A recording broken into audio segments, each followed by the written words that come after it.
Hello dear students, कैसे हो? I hope आप सभी मस्त होंगे, स्वस्थ होंगे और जबरदस्त होंगे। मैं आपका अपना आयुष सर आप सभी के लिए लेकर के आया हूं एक ऐसा टॉपिक जिससे हर शिफ्ट में, लगभग हर शिफ्ट में सवाल आया। ना कि सिर्फ इस ईयर का मैं बात कर रहा हूं, मैं प्रीवियस 1 से 2 साल की बात कर रहा हूं। ये टॉपिक बहुत बर्निंग टॉपिक है, इस पे एक सवाल पक्का है, पक्का लिख लो कहीं पर।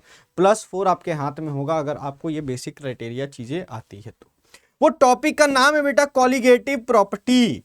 ये बहुत इंपॉर्टेंट है, बहुत। जितना बार बहुत बोलूं उतना बार कम है। सॉल्यूशन का ये +4 आपके लिए पक्का है अगर आप इन चीजों को कर लेते हैं। कॉलिगेटिव प्रॉपर्टी हम किसको कहते हैं? सबसे पहला बात, एक ऐसा प्रॉपर्टी, किसका है ये प्रॉपर्टी?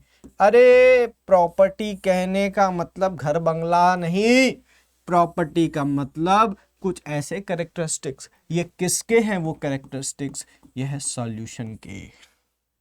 क्लियर? जो कि किस पर डिपेंड करता हो? नंबर ऑफ सॉल्यूट पार्टिकल पर डिपेंड करता हो। किस पर? नंबर ऑफ सॉल्यूट पार्टिकल पर। वैसे प्रॉपर्टीज को कॉलिगेटिव प्रॉपर्टीज कहते हैं। कुल मिला के ये 4 है, लेकिन उसको पढ़ने से पहले मैं वेंट हॉफ फैक्टर आपको पढ़ाऊंगा। वेंट हॉफ फैक्टर कैसे निकाला जाता है। ऐसे तो अगर मैं डेफिनेशन वाइज जाऊं तो there are 3 types of definition. एक है normal molar mass upon abnormal molar मास।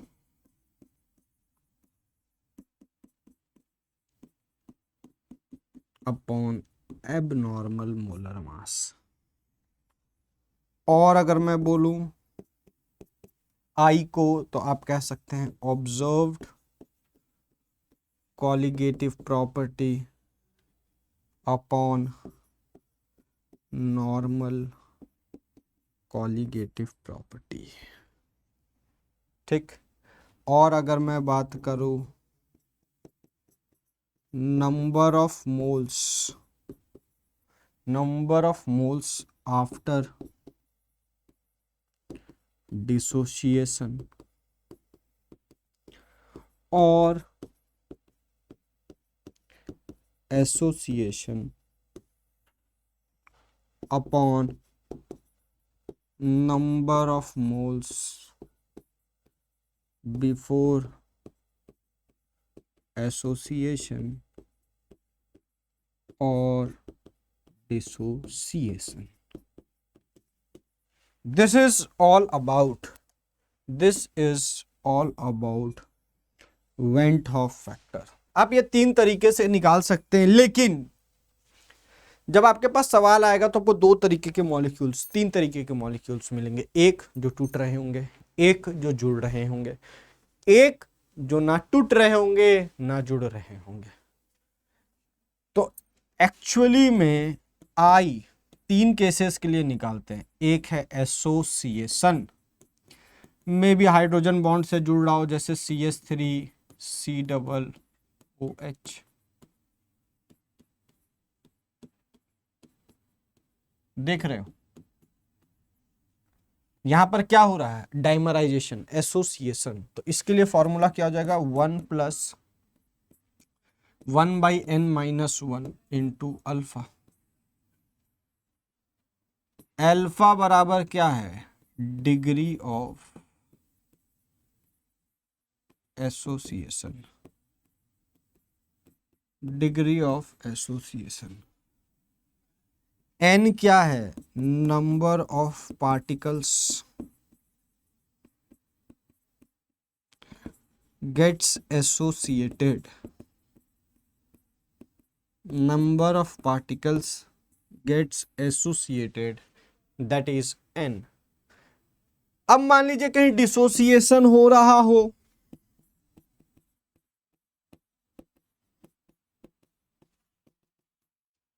जैसे K2SO4 2K प्लस एक SO4 2- आयन के फॉर्म में टूटेगा। अब अगर इस केस में मैं बात करूं आपसे, तो I बराबर क्या हो जाएगा? I बराबर 1+n-1 इंटू अल्फा। यहां अल्फा क्या होगा, यहां पर अल्फा डिग्री ऑफ डिसोसिएशन होगा। यहां n क्या है, n number of particles in which it get dissociated, in which it get dissociated or associated। Associated word तो नहीं सही है क्योंकि डिसोसिएशन का ही है, in which it gets dissociated. Clear, ये दो फॉर्मूला हो गया। अब एक केस वो भी है तीसरा वाला नॉन इलेक्ट्रोलाइट के लिए, those who neither gets associated nor dissociated। अरे ये वो वाला है जहां I का वैल्यू 1 होगा। हुआ वेंटो फैक्टर लाने के पीछे मेन कारण क्या था, कुछ कुछ जगह जहां पर डिसोसिएट, क्योंकि नंबर ऑफ पार्टिकल्स पर डिपेंड करता है सॉल्यूट। अब पहले तो आपको लग रहा था K2SO4 एक पार्टिकल है, अब ये टूट गया, यहां पर दो अलग पार्टिकल के प्लस निकल करके आ गए एक SO4। बोलेंगे सर जोड़ेंगे तो, अरे जोड़ोगे ये तुमको समझ में आ रहा है ना भाई, जो गिनती कर रहा है आदमियों के उसके लिए तो ये दो अलग अलग हैं, उसको साइज से नहीं मतलब है, उसको क्लियरली नंबर से मतलब है भाई। तो इस नंबर का चेंज आने के कारण उसके वैल्यूज में भी चेंज देखने को मिलता है, इसीलिए हम हर एक क्वालिटेटिव फॉर्मूला के आगे आई से जरूर मल्टीप्लाई करके लिखेंगे। अब आते हैं कौन कौन से क्वालिटेटिव फॉर्मूला है, प्रॉपर्टीज है। पहला है RLVP रिलेटिव, अरे रिलेटिव लॉरिंग ऑफ वेपर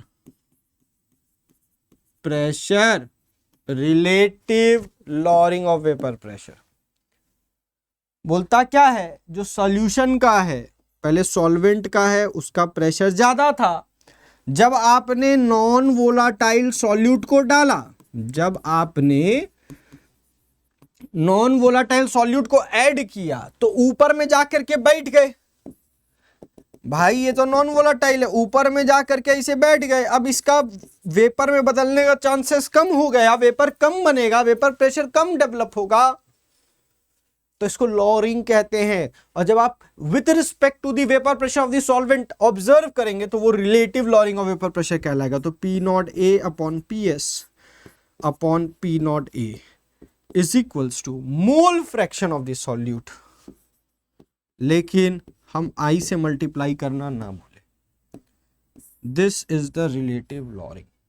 यहां P0A क्या है बच्चा, ये है vapour pressure of solvent A,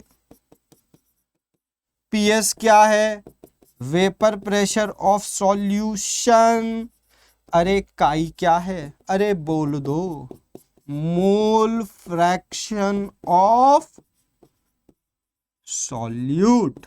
अरे आया कि नहीं, क्लियर है क्या, ये हो गया पहला। दूसरा है elevation in boiling point, short में लिख रहा हूं BP, अरे ब्लड प्रेशर मत समझ लेना बच्चों। आओ देखे जरा क्या बोलता है, जब नॉन वोलेटाइल सॉल्यूट डाला वेपर प्रेशर कम हुआ, आपको और ज्यादा टेम्परेचर बढ़ाना पड़ेगा उस के बॉइलिंग पॉइंट तक रीच करने के लिए। तो बॉइलिंग पॉइंट क्या हुआ, बढ़ता हुआ नजर आया, तो यहां पर क्या हो जाएगा, delta TB I into KB into M। यहां डेल्टा TB क्या है, एलिवेशन, अरे बढ़ोतरी है किसमें, इन बॉइलिंग पॉइंट। I क्या है, went Hoff factor, KB molal elevation constant, clear है क्या? इसका वैल्यू क्या है? 0.52 याद रखना, किसके लिए? वाटर। ठीक। m क्या है? मोलैलिटी, पता है ना, moles per unit weight of solvent in kg। Clear? तो ये हो गया एलिवेशन इन बॉइलिंग पॉइंट। तीसरा, डिप्रेशन इन फ्रीजिंग पॉइंट। बोलता है इस नॉन वोलेटाइल सॉल्यूट को ऐड करने के कारण फ्रीजिंग पॉइंट और घट जाता है। इसलिए देखते हो बर्फ उर्फ में जो फॉरेन कंट्रीज है जहां पर ठंड बहुत ज्यादा है, वहां पर नमक का छिड़काव किया जाता है जब बर्फ का एक लेयर रोड पर बन जाता है, ताकि उसका बॉइलिंग पॉइंट और कम, फ्रीजिंग पॉइंट और कम हो जाए और वो पिघल जाए आसानी से। बॉइलिंग नहीं, फ्रीजिंग पॉइंट। तो ये हो गया delta T F is equals to I into K F into M. अच्छा, यहां पर एक बात ध्यान रखिएगा, ये डेल्टा टी बी है क्या? तो बोलना बॉइलिंग पॉइंट ऑफ एलिवेशन हुआ है तो solution minus boiling point of solvent. याद रखिएगा, ये हल्के में मत लेना, ये हल्के में नहीं। और यहां घटोतरी हुआ है तो यहां पर freezing point of solvent minus freezing point of solution. ठीक। ये आई क्या है पता ही है, वेंट हॉफ फैक्टर। केएफ क्या है बच्चा? Molal depression constant. इसको क्रायोस्कोपिक कांस्टेंट भी कहते हैं। क्या? Cryoscopic constant. इसका वैल्यू क्या होता है? 1.83। किसके लिए? पानी, अरे H2O लिक्विड के लिए। ठीक, ठीक है, यहां तक क्लियर है क्या? 8386 ऐसा होता है, ठीक है, 6 ही लिख लो, ज्यादा सही है, अप्रोप्रिएट रहेगा। क्लियर है क्या? क्लियर है क्या? ये भी किसके कारण हुआ? Due to the presence of non volatile solute. चौथे पे आ जाओ। चौथा, ऑस्मोटिक प्रेशर। पाई से डिनोट करते हैं और पाई बराबर i into C into R into T. ये पाई क्या है? पाई आपका ऑस्मोटिक प्रेशर है। आई क्या है? Went Hoff factor. ये टाइप ऑफ मोलर कंसंट्रेशन में मोलैरिटी ही की तरह हम इसको कंसीडर करते हैं।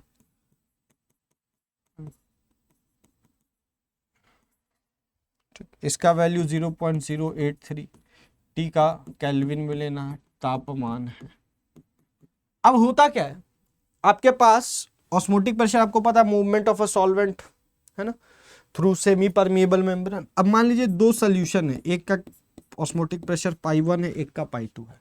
तो देयर आर टू कंडीशन, या तो पाई 2 ग्रेटर देन पाई 1 होगा, तो जो ज्यादा होता है ना उसको हम प्यार से कहते हैं हाइपरटोनिक, और जो कम होता है ना उसको हम प्यार से कहते हैं हाइपोटोनिक, और बराबर हो जाए उसको हम कहते हैं आइसोटोनिक। तो इतना आपको कम से कम बेसिक बातें पता होनी चाहिए, आप आसानी से सॉल्व कर पाएंगे। इसको एब्ल्यूस्कोपिक कांस्टेंट भी कहा जाता है।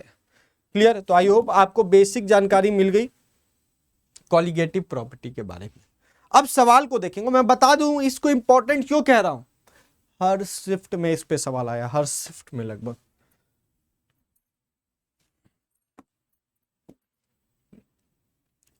In the depression of freezing point experiment क्या होगा भाई? नॉन वोलेटाइल सॉल्यूट को ऐड करने से सॉल्यूशन का वेपर प्रेशर कम होता है, कम होता है, कम होता है। कौन सा है ऐसा? कौन सा है? अरे vapour pressure of the solution is less than that of the pure solvent. ये आपका सही है, ये गलत है। ओनली सॉल्यूट मॉलिक्यूल सॉलिडिफाइज, अरे ऐसा है क्या? खाली सॉल्यूट वाले अलग सॉलिडिफाई हो जाएंगे, सॉल्वेंट वाले नहीं। ओनली सॉल्वेंट मॉलिक्यूल सॉलिडिफाई, ये भी क्या है? गलत। आंसर कौन सा होगा? Fourth, A only. देख लो सवाल बहुत बच्चा वाला था, ठीक है। आगे बढ़ते हैं नेक्स्ट सवाल। अब यह है न्यूमेरिकल, डरना नहीं। A solution containing 2 gram of non volatile solute, weight of solute पता चल गया, अरे बोलो ना 2 ग्राम। इन 20 gram of solvent, weight of solvent भी पता चल गया, वाटर सॉल्वेंट है 20 ग्राम लिया गया है। बॉइल्स एट 373.52, ये है सॉल्यूशन का बॉइलिंग पॉइंट 373.52 केल्विन। अब बताना खाली सॉल्वेंट का क्या होगा? अरे खाली सॉल्वेंट मतलब पानी, 373। मैं 1.5 क्यों नहीं लिया? यहां पर ऑलरेडी मेंशन है वाटर बॉइल्स एट 373। बोलता मॉलिक्यूलर मास बताओ, अरे बहुत बच्चा वाला है। यहां डेल्टा टीबी पहले लगाओ। डेल्टा टीबी क्या हो जाएगा? अरे सॉल्यूशन माइनस सॉल्वेंट, तो आ जाएगा 0.52 केल्विन। क्लियर? अब फॉर्मूला क्या कहता है? Delta T B is equals to I into K B into M. I को लगाना हमेशा याद रखना, जब आई के बारे में कोई जानकारी ना हो तो हम आई का वैल्यू क्या लेंगे? बोलना जरा बेटा, 1 लेंगे। डेल्टा टीबी के जगह पे क्या लेंगे? 0.52। आई के जगह पे 1, के बी के जगह में 0.52, वेट ऑफ सॉल्यूट के जगह पे 2 ग्राम अपॉन मॉलिक्यूलर वेट, तभी तो मोल बनेगा। Divided by weight of solvent 20 ग्राम, अरे बेटा ग्राम में है, ऊपर 1000 से मल्टीप्लाई कर लेना।